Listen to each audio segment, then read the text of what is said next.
Merhabalar, Ev Lezzetleri YouTube kanalına ve mutfağıma hoş geldiniz. Bugün sizlerle şöbiyet tarifi paylaşacağım ama öyle uzun uzun, böyle büyük büyük yufkalar açmadan çok kolay bir şekilde yapacağız. Hiç hamur açmayı bilmeyenleriniz bile gayet güzel, kolay bir şekilde bu tatlıyı yapabilecek. Şimdi tarifim için öncelikle hamurumu yoğurmakla işe başlıyorum. Bir yumurta, L boy, üzerine bir çay bardağı süt ilave ediyorum. Yarım çay bardağından bir parmak fazla sıvı yağ ilave ediyorum.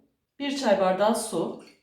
Daha önce paylaştığım tarifte sirke kullanmıştım hamurunda. Sirke yerine başka ne kullanabiliriz diye soran çok kişi olmuştu. O yüzden bu sefer hamurumu limon suyuyla hazırlıyorum. 1 yemek kaşığı limon suyu. Şimdi bu sıvı malzemelerin hepsini birlikte güzelce bir çırpıyorum. Yanıma 4,5 su bardağı kadar un aldım. Şimdi bir kısmını ekleyeceğim. Büyük bir kısmını. Kontrollü bir şekilde davranarak yoğuracağım hamurumu. Ve hamur yoğurma işleminin sonunda ne kadar un kullandığımı da size söyleyeceğim. Üzerine bir paket de kabartma tuzu ilave ediyorum. Silme bir çay kaşığı da tuz ilave ediyorum. Çok fazla dolu dolu olmasın. Şimdi hamurumu kontrollü bir şekilde un ekleyerek yoğurmaya başlıyorum.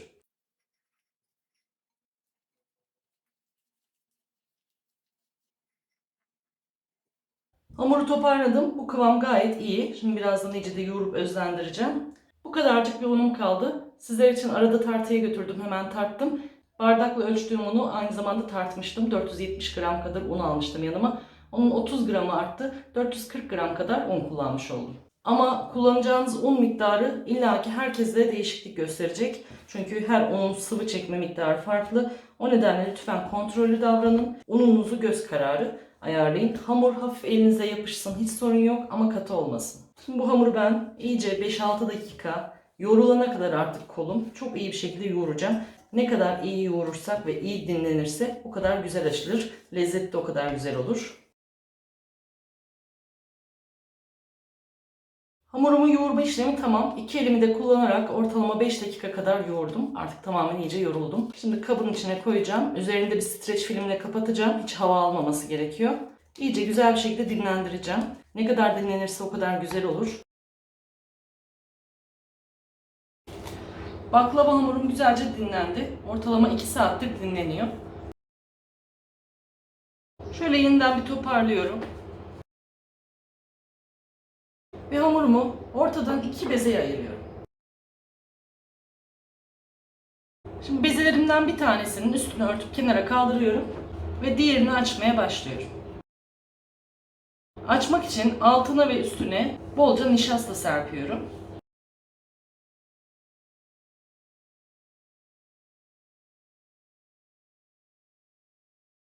Merdane ile epey açtım hamurumu. Bakın şöyle görüyorsunuz, bir mantı hamuru kalınlığına geldi neredeyse. Çok aşırı kalın değil. Şimdi üzerine şöyle 2 avuç kadar nişasta serpiyorum. Öyle çok aşırı bardak bardak dökmenize gerek yok. Üzerinde açık yer kalmasın. Kalın bir tabaka olacak şekilde kaplasın yeter. Şimdi gözleme katlar gibi hamurumu şöyle hafif çekiştirerek önce bir kenarından ortaya katlıyorum. Sonra üzerine yine biraz nişasta serpiyorum. Tamamen her yerini kaplayacak kadar. Sonra diğer tarafını da nişastaladığımız katın üzerine kapatıyorum. Ve yine nişasta serpiyorum. Daha sonra uzun kenarı alıp ortaya doğru katlıyorum. Bu kata da nişasta sürüp böyle hafifçe biraz bastırıyorum bu sefer. Diğer tarafı da katladım. Yine hafifçe bir nişasta serpeceğim her yerine gelecek şekilde. Öyle çok bardak bardak, kilo kilo dökmenize hiç gerek yok. Her yerini kaplasın, hamurlar birbirine direkt temas etmesin yeterli. Çok aşırı bol nişasta döktüğünüzde şerbetleseniz dahi yerken çatal kesmiyor. Gerçekten çok sert oluyor. Şimdi hamurum kare haline geldi. Hafif elimle de bastırıp şöyle birazcık açtım, genişlettim. Çünkü şimdi şu şekilde zarf haline getireceğiz. Önce karşılıklı iki köşeyi şöyle bastırarak birleştiriyorum. Ve bu tarafı da yine alıyorum. Böyle yaparken de hafifçe çekiştirirseniz hem hamurunuz böyle hafif bir açılmış olur.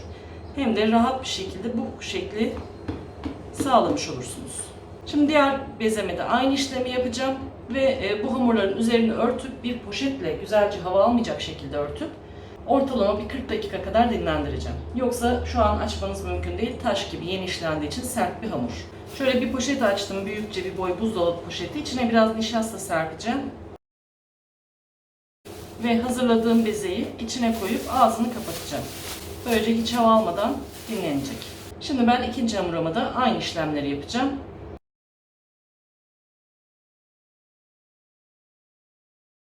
İkinci bezem de hazır. Şimdi şu yapmış olduğum poşetteki hamurumun üzerine bolca biraz böyle nişasta serpeceğim.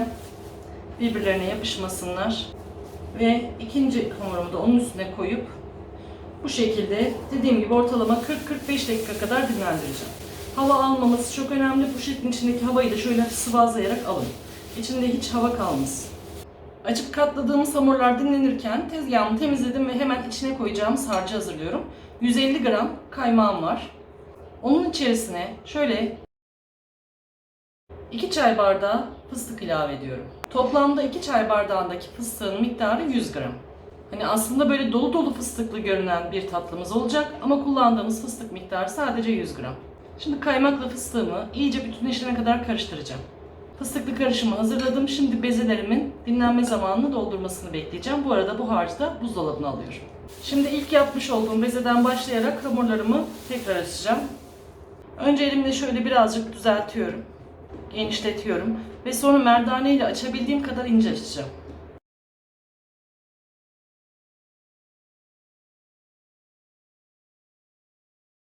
Hamurumu bayağı bir açtım. Açma işleminin sonuna doğru ters çevirdim. Alttaki o katladığımız ek yerler üste gelecek.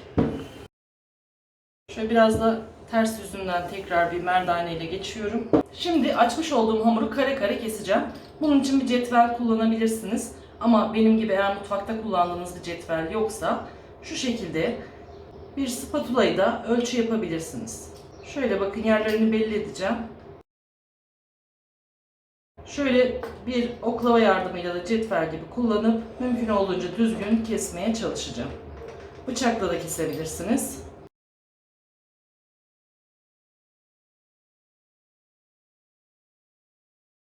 Karelerin düzgün olması için kenarları mecburen alıyoruz. Bunları da tek tek açın arasını, fırında kurutun ve iyice üfledikten sonra bir kavanozda saklayın. Tatlılarınızı süslemekte kullanabilirsiniz.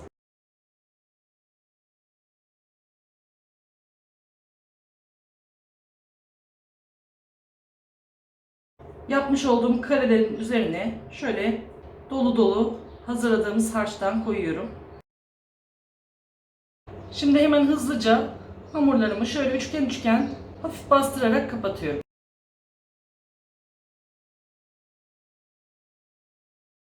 Kenardaki küçükleri de böyle rastgele gelişigüzel kapatacağım. Şöyle bakın bunu zarf gibi yaptım. Nasıl uygun olacaksa.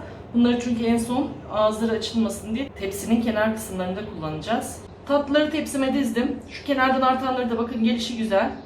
Nasıl uygunsa o şekilde katladım. İçlerine çok az iç koyarak.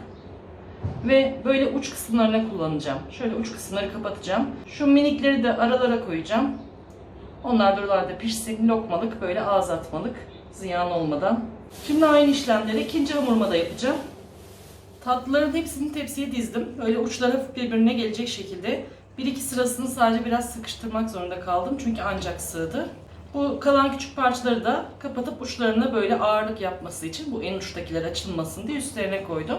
Şimdi 300 gram tereyağımı erittim. Üzerinden köpüklerini mümkün olduğunca da toplaya toplaya görüyorsunuz. Böyle sapsarı sadece tereyağı kaldı içinde. Üstündeki köpükleri, sütleri tamamen gitti neredeyse. İsterseniz ince bir süzgeçten de süzebilirsiniz hiç kalmasın derseniz ama benim için çok sorun değil. Ufak tefek kalanlar o kadar problem olmayacak benim için. Şimdi böyle ince ince bütün her yerine gelecek şekilde sıcak yağımı tatlılarımın üzerinden gezdiriyorum.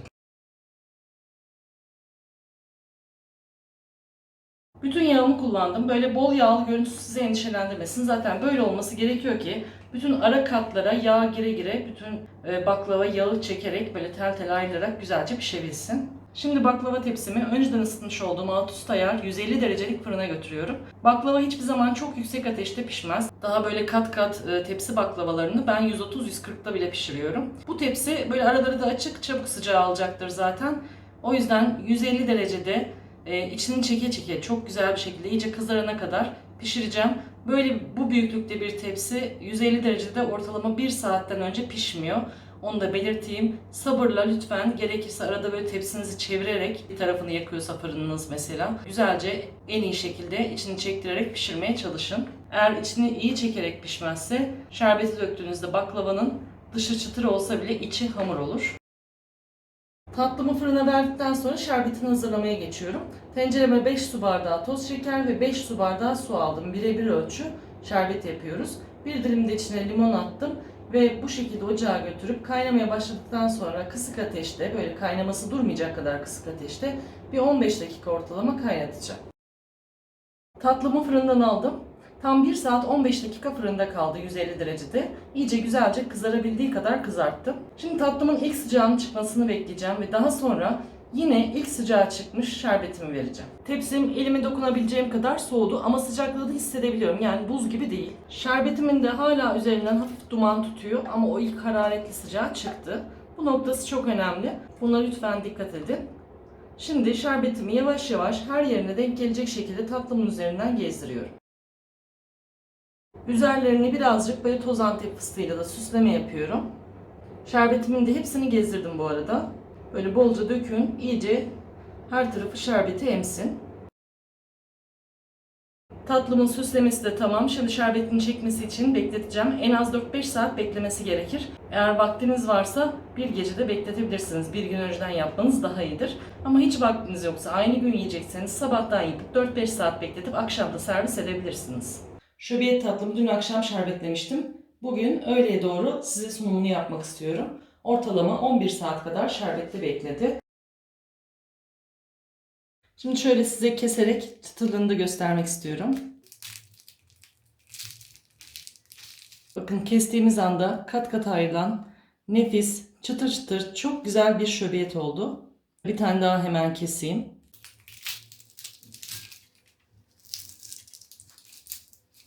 Elimdeki de çok keskin bir bıçak değil. Ona rağmen çok da iyi kızarttığım halde rahat bir şekilde ikiye ayırıyor. Çok güzel, böyle ağızda dağılan nefis, tel tel bir şöbiyet. Bu kadar kolay bir yöntemle bundan daha iyi bir sonuç alınamazdı diye düşünüyorum. Umarım sizler de denersiniz. Bayramda bu güzel tatlıyla ağzınızı tatlandırırsınız. Beni izlediğiniz için teşekkür ediyorum. Yeni videolarda görüşmek üzere. Allah'a emanet olun. Hoşça kalın. Hayırlı Ramazanlar, bol bereketli sofralar. Şimdiden de herkese hayırlı bayramlar diliyorum.